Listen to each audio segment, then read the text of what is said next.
Hey guys, in this tutorial I will show you how to improve your audio in After Effects.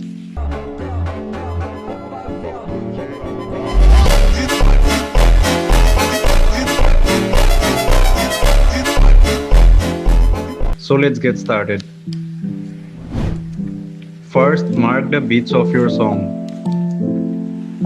Now go 30 frames before the first beat drop and apply the high-low pass effect.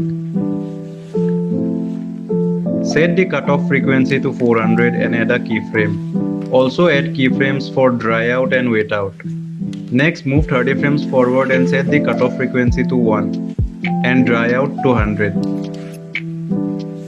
Then change the filter options to low pass. Now go back to the beginning and press L on your keyboard to reveal the audio levels.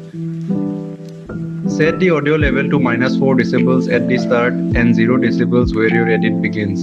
You can adjust these values depending on your song. Press U to reveal all keyframes, copy the second set of keyframes and paste them where your edit ends. Then copy the first set of keyframes and paste them where your outro ends.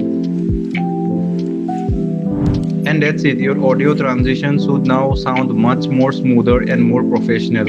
If you found this tutorial helpful, don't forget to like, subscribe and leave a comment with what you would like to see next. Thanks for watching and I will see you in the next one.